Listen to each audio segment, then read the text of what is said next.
For a president obsessed with winners, Donald Trump couldn't have scripted a better birthday gift for himself.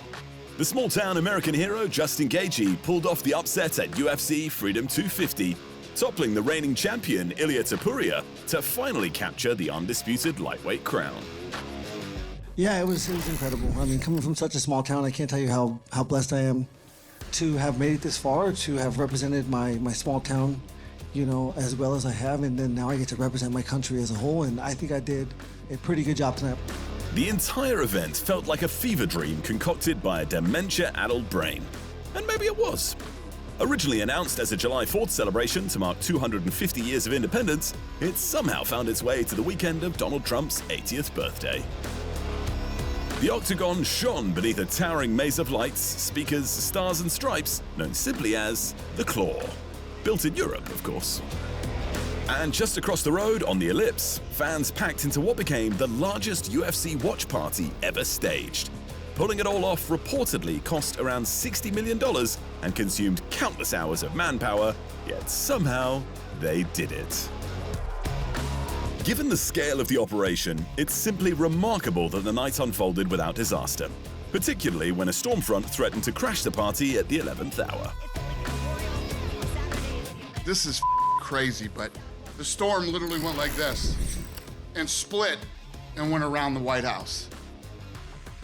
So, and the breeze was perfect. I mean, just everything. You couldn't have had a better night. It was absolutely perfect. Just enough wind to keep the bugs off us. I mean, all the that I was worried about played out perfectly.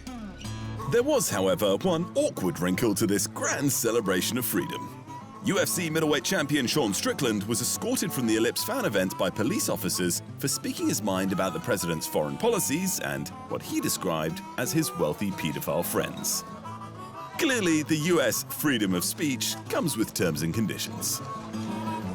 That didn't stop Secretary of State Marco Rubio from formalizing a partnership with White. The agreement will see the United States and UFC collaborate on combat sports training, nutrition programs, leadership initiatives, and youth development projects around the world.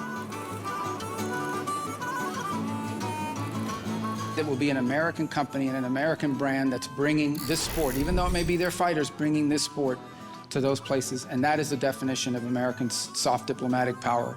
I've always had this philosophy that, thank God, ended up being true. It doesn't matter what color you are, what country you come from, what language you speak, we're all human beings and fighting's in our DNA. We get it and we like it. While Trump and his cronies were all in on the event, not everyone was as keen. Polling suggested that just 16% of Americans thought the location was appropriate, and only 1/3 of Republicans backed the idea. But there were others who really didn't like it.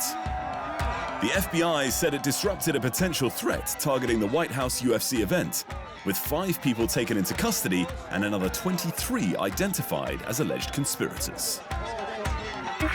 On June 10, FBI and our law enforcement partners became aware of a potential threat to the UFC America 250 event, which it wasn't called, in Washington, D.C., involving individuals outside of the national capital region, wrote FBI Director Kash Patel on Twitter. But who cares about a little thing like that, right? This was all about Freedom 250, the biggest and unquestionably most extravagant card in UFC history. The pre-fight press conference was held at the Lincoln Memorial, for Pete's sake.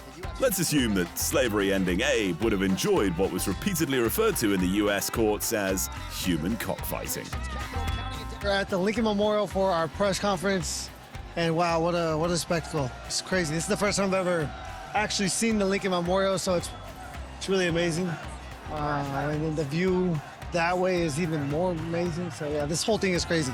And the main event was destined to be crazy too. The hot favorite was the lightweight king, Ilia Topuria.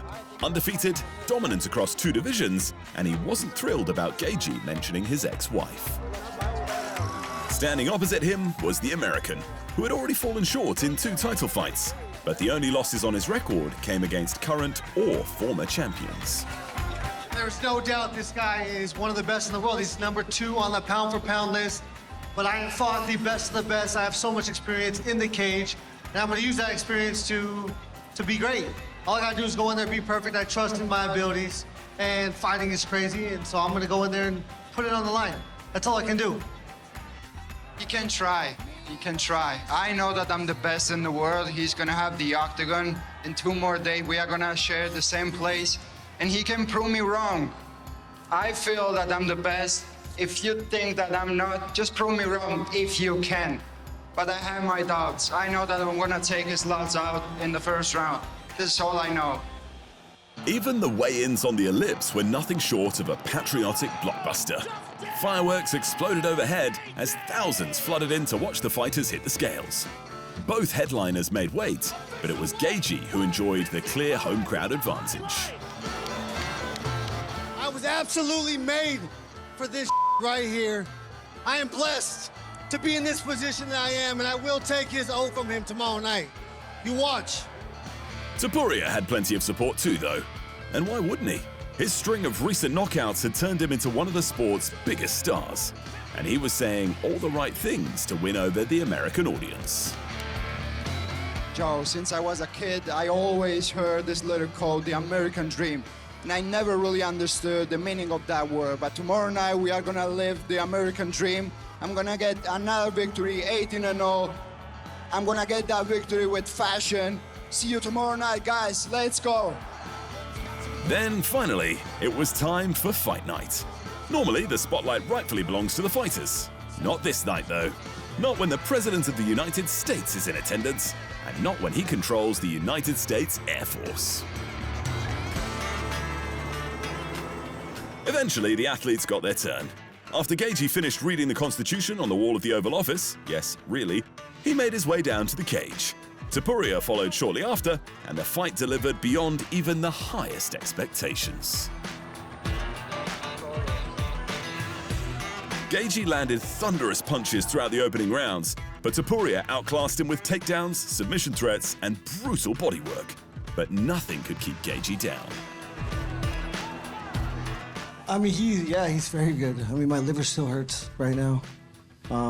Those body shots were crazy. I mean, he was really, really fast, but you know, when he didn't get the finish at the end of the second round, I think it really took his spirit. Momentum swung after that, and Gaethje battered him so badly that the cage-side doctor called it off after round 3, only to have the ref wave them on. Topuria had to go hard after the finish, but a crushing knee to the body convinced his corner to throw in the towel. I never felt he was broken because he was so dangerous at the whole time. But in the third round, when I started landing those jabs, when he started finding his back foot, I knew something was different. Gaethje celebrated his championship unifying upset with his customary backflip off the cage, before draping the red, white, and blue flag and belt over his shoulder for a congratulatory handshake from the Orange Man himself. Before the bout, the former two-time interim champion had hinted at his retirement following this fight. With the gold now finally his, Gaethje was asked again, but he wasn't ready to make any declarations. "I promised my mum I wouldn't make a decision tonight," said Gaethje, and he didn't.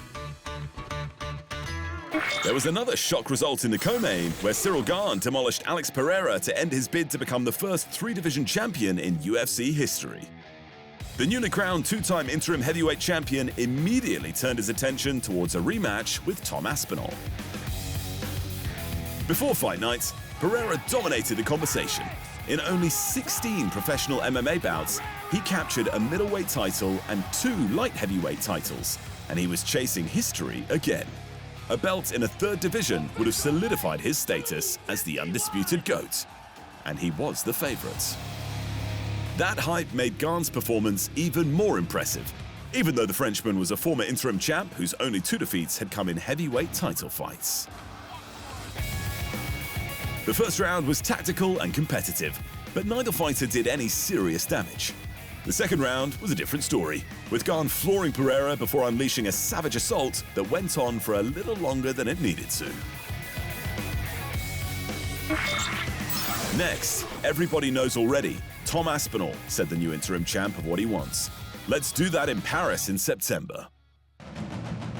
The victory earned Gane another showdown with Aspinall, after their previous encounter for the title ended in a no contest and multiple surgeries for Tom. But the Brit says he's back in training and he's keen.